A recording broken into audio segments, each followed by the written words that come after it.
Mwaramutse tariki 19 z'ukwezi kwa gatanu mwaka na 2026 ngewe nawe dutegereje itangira ry'intambara itoroshye kuri leta Iran.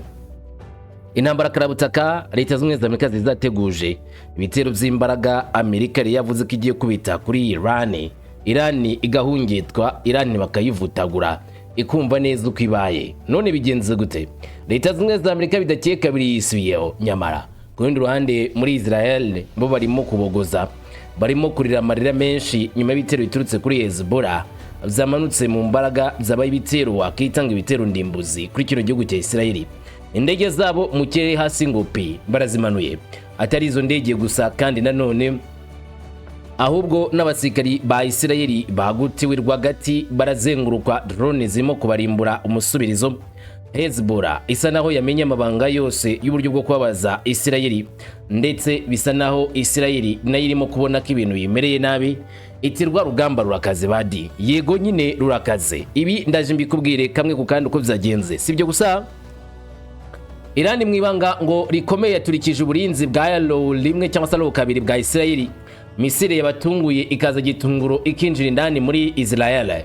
None se honge kwa guhangana hagati ya Israel na Iran, buryo misile za Iran zinjiye muri Israel? Nicyo kibazo yise wibaza, nanjye nahise nyibaza nkibibona, ariko uko nahise nsobanukirwa nawe uraza gusobanukirwa neza amabanga akomeye cyane Iran ikoresha mu rwego rwo kubabaza Israel ndetse no kuyipfukamisha, kuyibwira ngo olingate mu byange cyangwa se mu byemere agatuzane mukazamura tuzakamena. Ndaje mbikubwire. Sibyo gusa, namaze kubwira mu kanya gato gashize yuko igihugu cya Amerika cyafatanije n'ibihugu birimo UAE gutangira kwibasira igihugu cya Iran. Iran yaraye imananura drone nyinshi zayiziye, yerekana kuba maso kwayo gukomeye n'uburyo bw'uburinzi bw'ikirere budasanzwe mu kirere cya Iran n'ibindi bice bitandukanye. Ni igitero cyaje gitunguro aho igihugu cya Iran cyagaragaje neza ubushobozi bwacyo guhangana n'ibikoresho byo mu kirere by'umwanzi. Amakuru yemeza ko byaturutse kuri leta z'ubumwe za Amerika kuza kwibasira iki gihugu cya Iran, ariko Iran bagasanga iri maso. None se ibitero by'izi drone byaje mu gihe leta z'ubumwe za Amerika zirimo gutegura iki gikorwa? Ni igikorwa leta z'ubumwe za Amerika zari zavuze ko zigiye gukora cyo gutera igihugu cya Iran, ariko kitigeze kigerwaho. Ni mu gihe ibiguze mu kigobe byinshi byo byakanzwe na misile za Iran zazanwe muri HORMUZ, amato ya gisirikari, ubwato bwo munsi y'amazi submarine, ndetse n'ibibunda bya rutura bitezwe hafi y'iki igice kirimo umura HORMUZ, ndavuga ku butaka bwo mu bice bitandukanye byo muri Iran. Byari byo byahabuye ibihugu byo mu kigobe bigatangira kuyamanika ngo bizaka no kuba kuri leta z'ubumwe za Amerika, bitewe no kwihuza nayo bari kubona ko nta mpuwe zirimo kuri Iran irabataka, isa nk'inaza kubabangamira. Nyamara Donald Trump yarabibwiwe arabiseka, ariko ngo agomba kuva muri Asia bwo hagati atagicira ngawe. N'ubu ngubu tuvugana Iran yongeye kubyemeza mu itangazo ryashyizwe hanze n'umwe mu basirikari b'igihugu cya Iran. Yamije neza ko leta z'ubumwe za Amerika nta kindi kintu ikwiriye gukora, nta n'indi mvugo ikwiriye kumvikana leta z'ubumwe za Amerika ivuga, usibye gufata utwayo twose ikazinga ikagenda, ikareka ikigobe cy'abandi, ikareka agace k'abandi, kubera yuko byange bikunde iki gihugu cya Iran kitazaza kwihanganira akaga gakomeye gaterwa na leta z'ubumwe za Amerika mu kigobe. Ariko Amerika ngo isa yatangiye gukora icyo Iran ivuga, isa yatangiye kwemeza yuko koko igomba guhunga, igomba kuva muri ako karere, yatangiye gutera intambwe yigira inyuma. Ibyo ndaje tubigarukeho hamwe n'ibindi byose biri kuvugwa muri kano karere. Urabizi neza ni all in one, ni amakuru abavugwa yose tuyimbikamo tukareba kamwe ku kandi. Ngewe ndi umuhungu wa Kamanzi w'Uruwande, ngo ikaze tugende ku musozo. Sibyo uravuze ngo ye ikaze rero.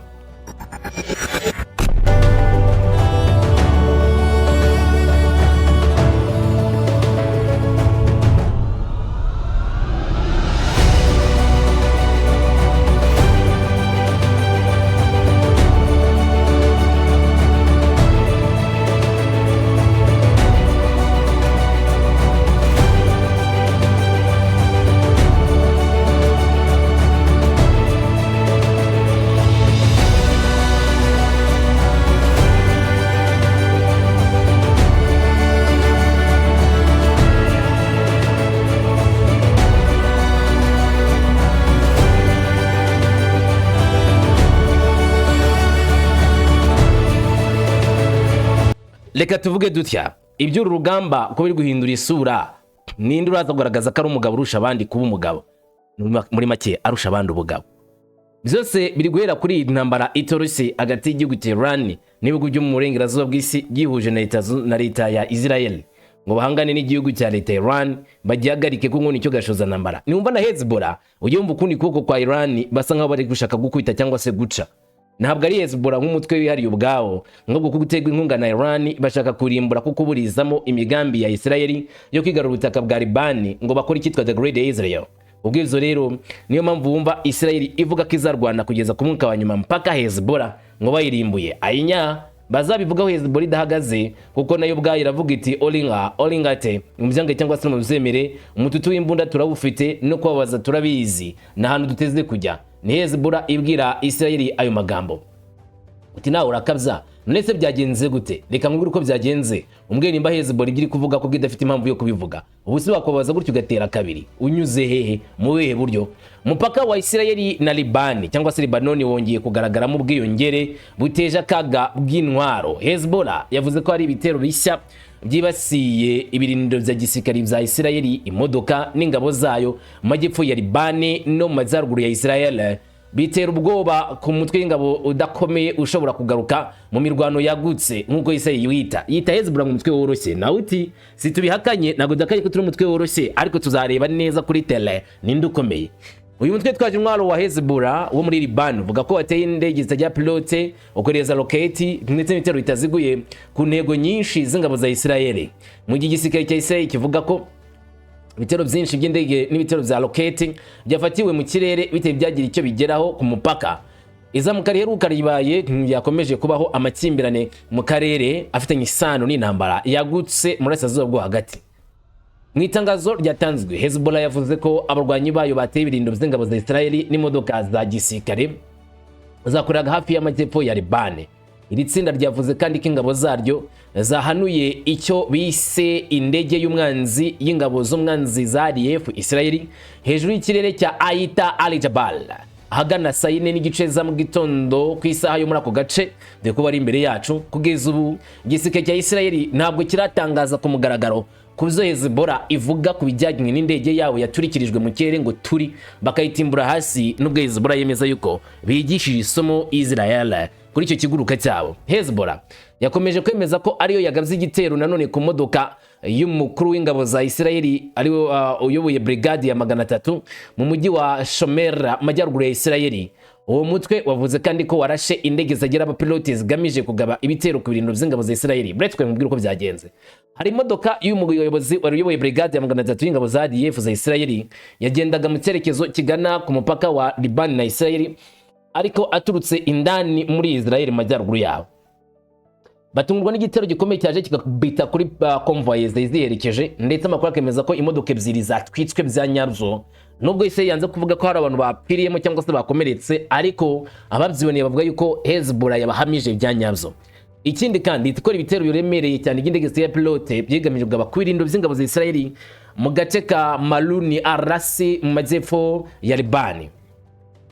Nabyo byari ibitero bibi cyane kandi biteguye neza bya Hezbollah. Hagati aho igisirikare cya Israel cyo cyemeje ko hari ibitero byinshi cyane cyo bikekwa ko byagabwe mu kirere byatahuwe hejuru y'uduce twa mu majyepfo ya Liban bagahananura izo drone aho ingabo za Israel ziri muri iki gihe muri ako karere. Nkuko bivugwa n'ingabo za ADF ng'indege 3 zitajya pilote za Hezbollah FPV zafashwe nyuma y'uko amajwi yazo avugirijwe mu miryango myinshi hano imbibi na Israel. Igisirikare cyavuze ko izo ndege abapilote zateje amakuru mu turere two majyaruguru yegereye umupaka wa Liban mbere yuko zifatwa. Ibintu biheruka kwiyongera ku munyenge ziterwa no gukoresha indege zitagira abapilote ndetse no gukora ibitero ku ruhande rwa Israel na Liban bikozwe na Hezbollah. Mu yindi ntambwe Hezbollah yateye ibisasu byinshi bya roketi byerekeza ku birindiro by'ingabo za Israel mu majyepfo ya Liban. Nk'uko igisirikare cya Israel kibitangaza cy'ubwacyo, iraswa rya roketi ryateje amajwi muri Kiryat Shmona ndetse no mu duce duhana imbibi naho hantu majyaruguru ya Israel. IDF ubwo mvuze igisirikare cya Israel yavuze ko hari roketi zimwe zanyuze mu gihugu cya Israel mbere yuko zifatirwa mu kirere cyangwa se ngo zigwa ahantu hadatuwe mu bisambu mu bisozi by'iharabugiye nkaho ngaho. Abategetsi ba Israel bavuga ko nta nkomere zagaragaye muri kino gitero ariko ndakubaza ibibazo bitatu nawe unsubize. Hezbollah yatwitse Markava tank igifaru cyabo, itwika imodoka zizerekeje umuyobozi wa brigade 300, bakobita ku birindiro bya gisirikare bya Israel. Harimo amabuye ku buryo ntawakomeretse, ntabwo mbizi, gusa Israel yavuze ngo ntawakomeretse. Muri icyo gihe kandi igisirikare cyanemeye ko indege itagira abapilote yatewe na Hezbollah yateye ku butaka bwa Israel hafi y'umupaka wa Lebanon. Nkuko ADF bivuga, ibice by'ingaruka z'indege zitagira pilote byaje kumenyekana mu muryango cyangwa se mu gace ka Shomera, naho abantu bavuga ngo ko babonye ingaruka nkeya. Herekanya makuru heruka ry'imirwano rigaragaza uburyo igice cyo mu majyaruguru gikomeje kugira ihungabana, nubwo amahanga yakomeje gusaba ko iyi ntambara yahagarikwa. Ibitero byambukiranya imipaka hagati y'ingabo za Hezbollah n'iza Israel byakomeje kwiyongera mu mezi ashize, aho impande zombi zishinjanya ko imirwano ikomeje kwiyongera kandi uruhande rwose ugashinja rugenzi rwarwo kongera iyo mirwano. Abasesenguzi ba gisirikare bakomeje batanga umuburo ko n'imirwano mito umupaka wa Lebanon itera ibyago zo kwaguka vuba mu ntambara yo mu karere irimo imitwe myinshi yitwaje intwaro n'inzego za leta. Urumva ngo igihugu cya Iran, umutwe nk'abahuthi ndetse n'aba resistance bo muri Iraq, abo bashobora kongera kwinjira muri iyi ntambara ikabira panuye ku buryo bwa nyabwo. Kugeza ubu umupaka uracyari ku nkengero z'ubutaka Hezbollah n'igisirikare cya Israel aho barwanira, bari kwitegura kandi n'ibikorwa bya gisirikare byagutse ku buryo imijyi myinshi Galileya yewe na Tel Aviv ushobora gusanga idatekanye muri kino gihe cy'ibitero. Ukurikije ibyo Hezbollah itangaza ku mirongo y'imbere ku rugamba, harimo gakurikiza n'ibyo Israel itangaza ku mirongo y'imbere ku rugamba, itubona ko umwe muri bo ari kwigira nyoni nyinshi cyangwa se ari gushaka kugaragaza uburyo ari kwirwanaho, nubwo rwose yaba yibasiriye ku rwego rudasanzwe cyangwa se ku buryo bukomeye, agerageza guhisha uko ibintu bimumereye cyangwa se uko urugamba rumumereye, ngataza guseba cyangwa se kugaragara nabi cyane cyane Israel. Hanyuma amakuru akemeza ko Hezbollah iyi ngiyi amashusho igenda ishyira hanze igaragaza ibikorwa byose yakoze mu bitandukanye na Israel, igaragaza ko iyo yahanganye n'ibitero bya Hezbollah ariko ntigire ikigaragaza nko kunyega Hezbollah cyangwa se kwemeza ko nabo bakoze ibidasanzwe kuri Hezbollah. Ubwo twakivuga kuri Iran, kuri Israel ihanganye na Hezbollah, Iraq ngo mu ibanga rikomeye yaturikije uburinzi bw'ikirere bwa Israel bwa ILO bakoresha misile idasanzwe, ni ubutumwa bwakozwe mu ibanga rya bucece. Amakuru yatunguranye cyane, ni igisasu kinini cyane kirimo cyaturitse imbere muri Israel, ubu kikaba kirimo gutera ibitekerezo bikomeye ku bijyanye n'ibyangiritse bishobora kuba ari kimwe mu bihombo bikomeye cyane Israel yahuye navyo. Icyo gihombo kikaba ari inyubako zikomeye zo kurinda ibisasu bya misile muri iki gihugu, hariho nyine uburinzi bw'ikirere. Ni igisasu cyaturikiye hafi ya Beit Shemeshi ku ya 17 Gicurasi, cyohereje abantu benshi mu gace ka Beit Shemeshi ubwoba bwinshi, gihita gitera ibibazo bishya ku bijyanye n'uburyo ingabo za Israel ziteguye kurinda ikirere mu gihe ubwoba bw'uko habaho ikindi kibazo cya Iran na Israel na Amerika cyaba gikomeje kwiyongera, cyangwa se tuvuge ngo hongeye gutangira igitero gishya kigabwe kuri Iran gikozwe n'ibihugu bibiri. Bari kwibaza ngo none ubu ngubu noneho Israel izaturindira ibisasu mu gihe batangiye guturitsa uburinzi bw'ikirere bwayo. Raporo n'ibivugwa mu itangazamakuru byo mu karere bigaragaza ko ibikorwa remezo bifitanye isano na misile bifitanye aho bihuriye na systeme zo kurinda ikirere cya Israel yitwa ILO bishobora kuba byarangiritse cyangwa se byarasenywe burundu mu iturika rihambaye. Ariko abategetsi ba Israel bakomeje kwemeza ko ibyabaye zari bimwe mu bigize igerageza rya gisirikari ryari riteganijwe. Igisasu cyaturikiye mu nyubako zifitanye isano na Tomere. Iki gihugu gikomeye cy'ingabo za Israel kigira uruhare runini cyane mu iterambere rya misile na roketi. Itangazamakuru rya Israel kandi ryemeje ko igisasu cyaturikiye koko muri iyo nyubako kijyanye n'iterambere ry'ibisasu birimo gukorwa. Nkuko raporo nyinshi zibivuga, ingano y'iturika yari nini cyane. Video yakwirakwijwe kuri internet yagaragaje yerekana igihu kinini cy'ibisasu byazamutse mu kintu ngo kwa kundi ikintu giturika maze urwo kotsi rw'ukwaka rukazamuka mu kirere, byagaragaye gutwira mu gace kanini cyane. Amazu yatwikiriwe, bivugwa ko hangirijwe bikomeye cyane n'umuraba w'iriturika, inzu zimwe na zimwe zikajyamo imitata. Raporo zimwe na zimwe zavuze ko abakozi b'ubutabazi bahuye n'ibibazo cyangwa se baje gutinda kugera aho hantu, nubwo izo bitaremezwa neza n'uruhande rwa Israel. umare munini w'amakuru y'itangazamakuru ryo mu karere n'abasesenguzi ba gisirikari barimo kwibanda ku ruhare rw'ibikorwa byabaye ibikorwa remezo bijyanye n'iya essence ndetse na missile ballistique n'uburinzi bw'icyo muri karakare byaribasiriwe. Dukurikije ibivugwa n'aba bantu benshi, guturika gushobora kuba kwarajyanye n'ububiko koko buhujwe na ammonium prochlorate na sodium prochlorate aho yari ibitse. Ibikoresho bikoreshwa mu buryo bwa rocket ndetse na missile. Raporo zimwe zikomeza zivuga ko ibice bya missile cyangwa se ibikorwa remezo bifitanye isano na missile bishobora kuba byarashyigizweho ingaruka n'igisasu. System ya Arrow ni imwe mu miyoboro y'ingenzi ya Israel yo kurinda ibisasu bya missile kandi yakoreshejwe cyane mu mirwano yabanje yahuje ibisasu bya missile bya Iran n'uburinzi bw'ikirere bw'igihugu cya Israel. Ibivugwa vubangaha nabyo birimo gukurura amarangamutima ya benshi ndetse n'urwoba bwinshi mu gace ka Beit Shemeshi n'akarere kayikikije. Ni umujyi uri hafi y'ikigo cy'indege cya Saud Mika, ahantu hamaze igihe kinini havugwa ko hakozwe icyo twakwita ibitero biremereye kandi hakaba harigeze gukorerwa gusasu bya kirimbuzi bya Israel ndetse n'ibikorwa remezo bifite ibishobozi bwo gukoresha intwaro za kirimbuzi. Ako gace naho byagezemo kuko ugiye no kuri map usanga bahonze kuyita nuclear warhead bunkers, wasanzwe ariyo bunker cyangwa se banka zirimo yose twavuga ngo ubuvumo burimo ibisasu bya kirimbuzi. Ni hafi ya Beit Shemeshi, hafi y'imisozi ya Jericho ko bakunze kuhita.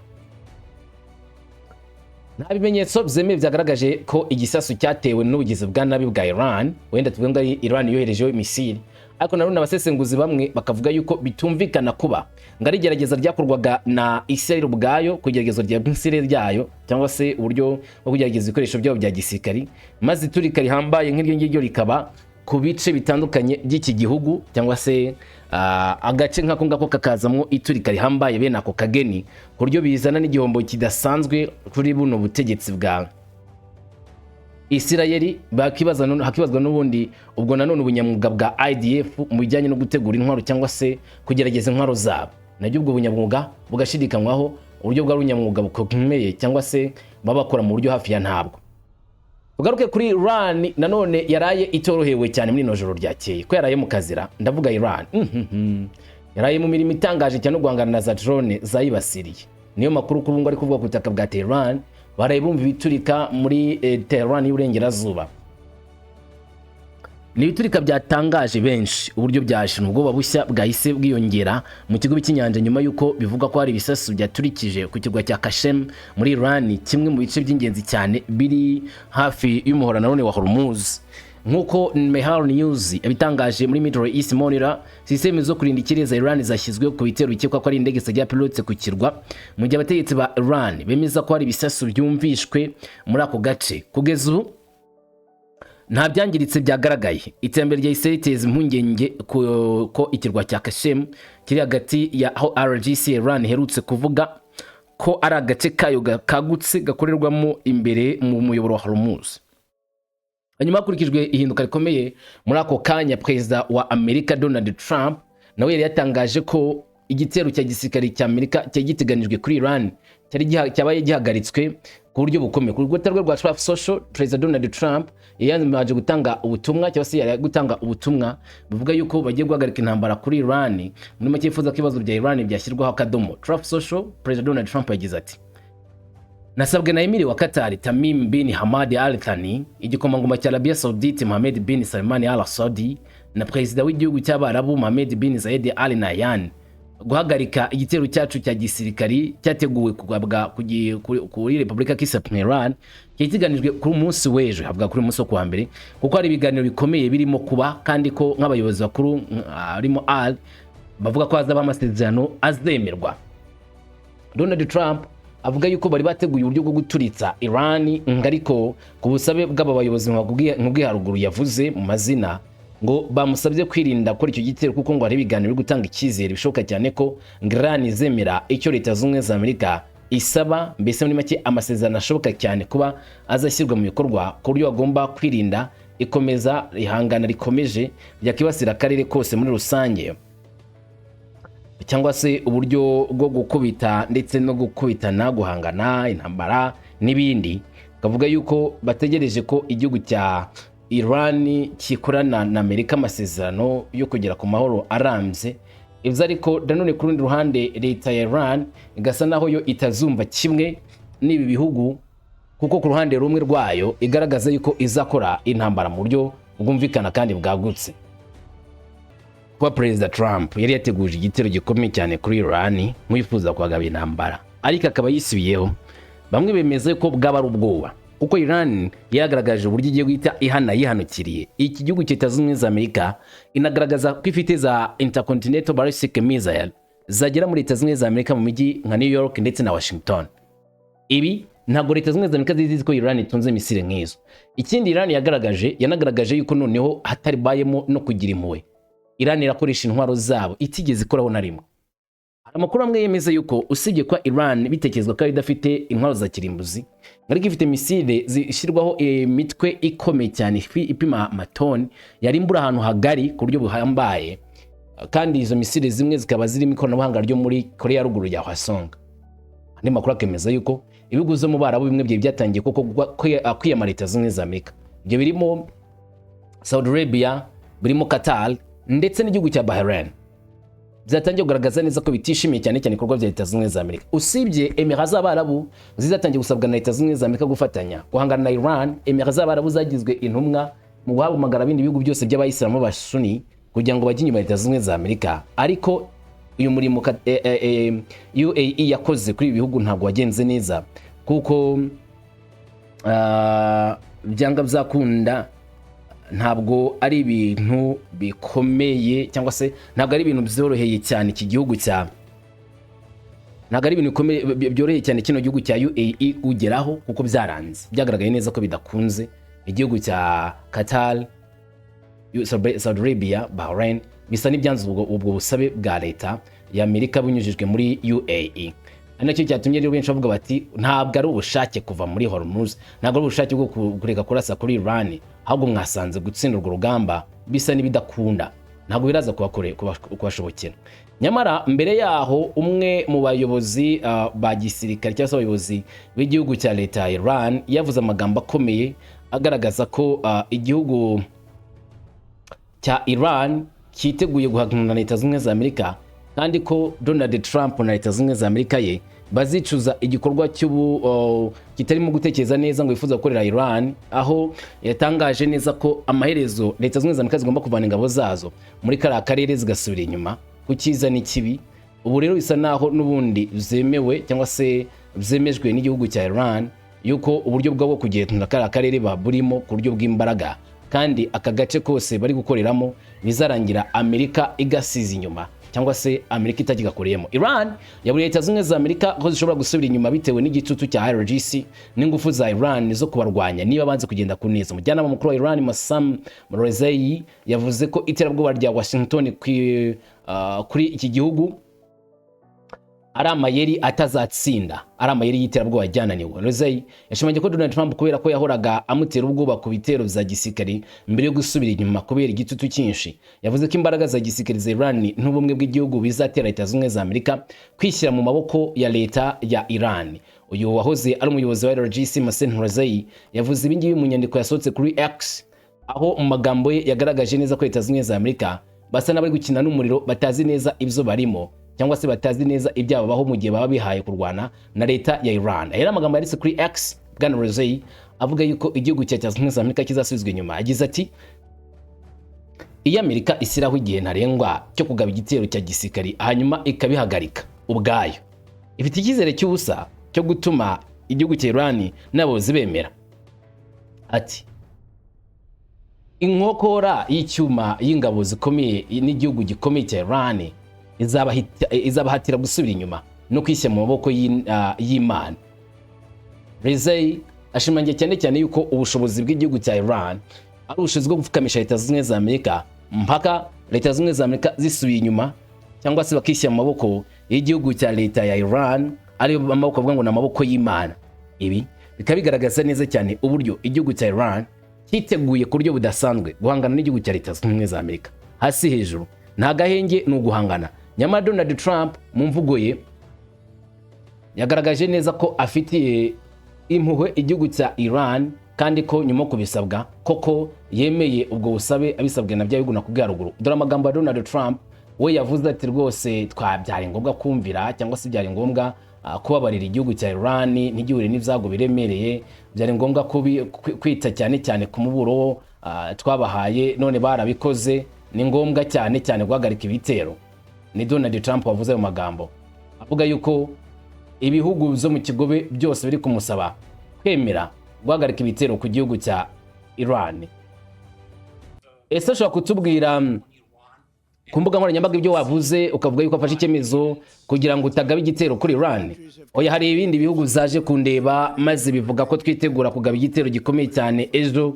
Mpita mbisubika by'igihe gito nizeye ko wenda igihe kimwe byazanabaho, ariko wenda igihe gito kuko twagiranye ibiganiro bikomeye na Iran kandi tuzareba icyo biduha.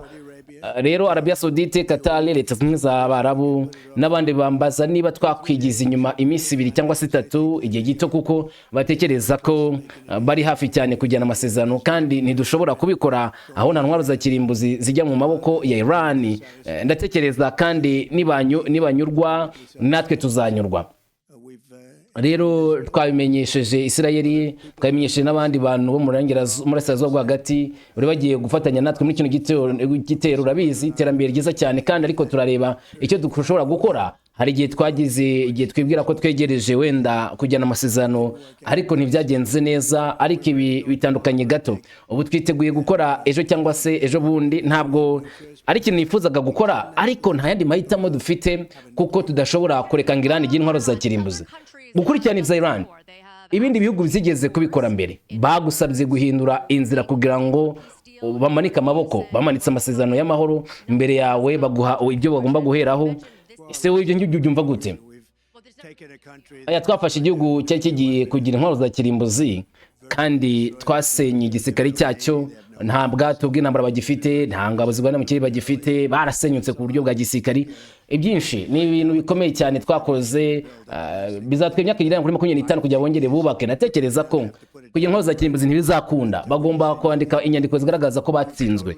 Twamaze gusenya burundu, mbabarira, kuva twasenye burundu igisirikare cyabo, twasenye ubuyobozi bwabo. Nkuko mubizi abayobozi babo barapfuye, abayobozi babo bo ku rwego rwa mbere, urwego rwa kabiri, turimo guhangana n'igice cy'urwego rwa gatatu. Kandi ndatekereza ko twateye imbere cyane kandi biroroshye cyane. Urabizi ntabwo dushaka kunyura muri ibi, twagize ubukungu bwiza cyane kurusha ubundi bwose. Isoko ry'imigabane ryageze ku rwego rushya mu gihe gito gishize, ntaho bigeze baho na mbere hose. Twagomba kugera ku rundi rugero, ubu twageze kuri miliyari 50 z'amadolari kandi turacyakomeje kuzamuka ku rwego rudahambaye. Bizaba ari binini cyane. Rero ubwo rero twarabikoze kandi umwaka wanjye wa mbere uzaba umwaka mwiza cyane. Nahamagaye bose mu biro zanjye ndavuga ni tugiye gufata urugendo rute muri Burasirazuba bwo hagati maze turwane na Iran kuko bifuza cyane kugira intwaro za kirimbuzi kandi impamvu yonyine babyifuza no kuyikoresha. Navuze nti ibyo ni byo nanga kubikora kuko turimo gukora neza, ariko iki nicyo kintu cy'ingenzi cyane dushobora gukora. Ntidushobora kwemera ko Iran igira intwaro za kirimbuzi. Rero twarabikoze kandi ubwo twabikoraga twahuye n'ingabo nkeya maze turazirimbura. Ubu rero dufite igisirikare gikomeye cyane cyubatswe neza nk'icyuma, nta bwato bututangira, nta bwato bushobora kutunyura ngo butambuke. Muri make twe twashyizeho inkumiriza ya kandi yakomeye. Reba igisirikare cyacu ni igisirikare gikomeye cyane kurusha ibindi byose ku isi. Mvuye mu Bushinwa muri iyi minsi kandi ndavuga ko nabwiye Perezida nawe akanshimira, agashimira igisirikare cyanjye. Mu zukuri yatangaje igisirikare cyacu dufite igisirikare gikomeye kurusha ibindi byose ku isi. Ntituzemerera Iran kugira intwaro za kirimbuzi. Rero nahamagawe n'ibihugu bitatu hamwe n'ibindi kandi birimo gukorana n'abaturage bacu, kandi ubu Iran biragaragara ko hari amahirwe menshi ko bashobora gukora ikintu. Niba dushobora kubikora tudakoresheje ibisasu nakwishima cyane. Iyi ngiyi ni Leta Zunze za Amerika bwana Donald Trump ku giti cye atangaza yuko bahagaritse intambara kubw'ubusabe bw'ibyo bihugu avuze haruguru, ndetse akavuga yuko kandi bigaragara ko na Iran ubwayo itari muri gahunda yo kugira ku ntwaro za kirimbuzi. Muri make ishaka kugira amasezerano n'iki gihugu cya Iran cya Amerika. Nyamara mu buryo bumwe Iran yo iratanga umuburo ukomeye cyane ibihugu zo mu kigo nk'ushobora nuva gusenya, aho Iran yemeza yuko nta kabuza niba ibihugu bikomeje gufasha Leta Zunze za Amerika bizahura n'ishyano riremereye, kuko muri HORMUZ bashyizeyo icyo twakwita rutangira, bashyizeyo uburyo bukomeye cyane bwo gufunga inguni zose ku buryo nta kibazo na kimwe iki gihugu cya Iran gishobora kugira. Yitwa Ismail Bagay, ni umuvugizi wa Minisiteri y'Ububanyi n'Amahanga y'igihugu cya Iran, yatanze umuburo agira ati Repubulika ya Iran yahoze ikora n'umuhate ku bugengo uburinzi bw'inzira mu mutekano unyuranye muri inzira, kandi dukomeza gushishoza ko kunyura muri uyu muhora wa Hormuz bigomba kugenda mu buryo bwiza bushoboka hagati mu mutekano. Iran na Oman zombi bifite inshingano zo gufata intambwe zikenewe zo kugenzura uburinzi bw'inzira muri Hormuz nkuko biri mu mazi y'ibice by'inkombe z'ibihugu zacu zombi. Ati turi gukora ishoboka byose kugira ngo turinde iyi nzira, wibwira yuko ashobora kuzaza kutubangamira ntabizamuhira. Iran ivuga yuko Hormuz atari amazi mpuzamahanga, ni amazi y'ibihugu bibiri, Iran na Oman, kandi bagomba kumvikana uburyo bagomba gukorana mu kugenzura uriya muhora munini wa Hormuz. Ntabwo ari munini cyane, ariko ukurikije amata anyuramo ni umuhora w'ingenzi cyane ku isi yose muri rusange. Bivuze yuko ushaka icyitwa petrole, ushaka gaze LNG ituruka mu bihugu z'Abarabu, udafite Hormuz nk'uko amikimasa. Nanjye ni dutegeze iminsi iri imbere iby'uduhakiye, tuzajya tumenya byinshi nayo intambara izasoreza. Ngende umugwa kamanzi w'Uruwande ubwe neza, amahoro.